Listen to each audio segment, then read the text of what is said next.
So here I stand, one girl among many. I speak not for myself, but so those without a voice can be heard. Those who have fought for their rights. The right to live in peace. The right to be treated with dignity. The right to equality of opportunity. The right to be educated. Malala Yousafzai, 2013.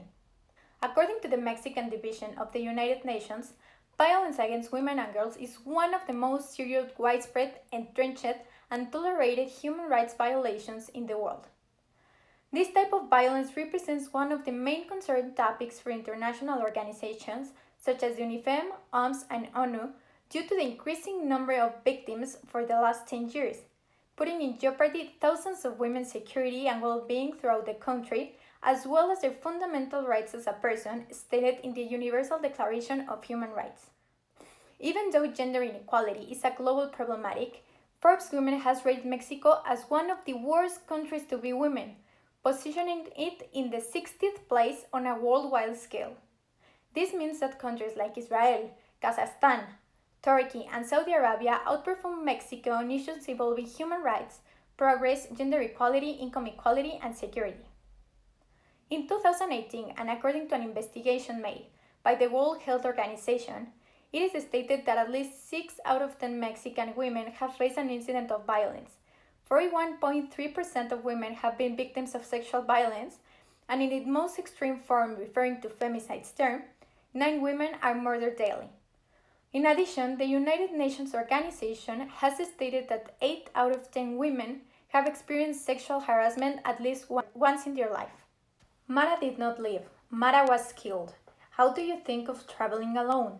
Mexico, the deadliest region for women, are some of the headlines that flood the Mexican press.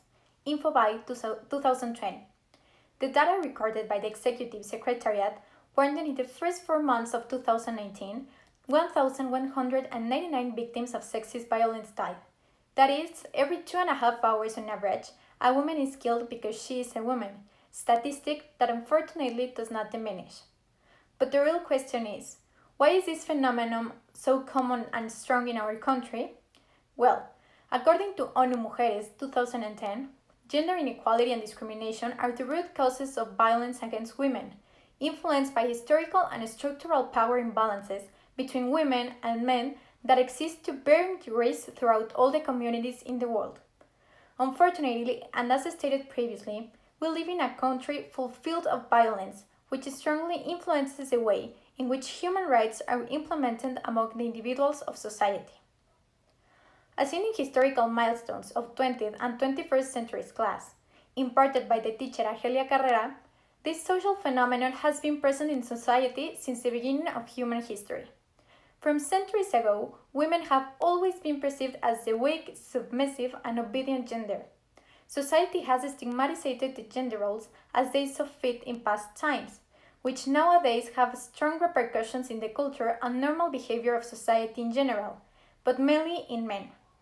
This social construction has led to the hegemonic masculinity, which according to Francesco Morettini, this concept refers to how the presence of masculinities generates hierarchical domination not only between men and women, but also between themselves.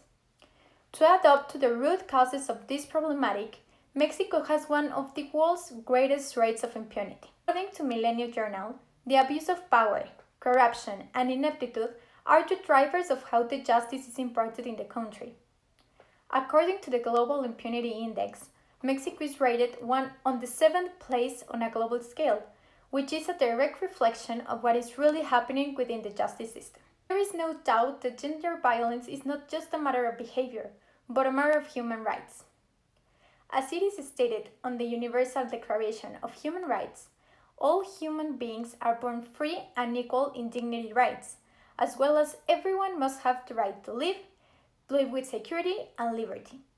In addition, the Article 8 states that everyone has the right to an effective remedy by the competent national tribunals for acts violating the fundamental rights granted him by the Constitution or by law, something that unfortunately does not happen in Mexico.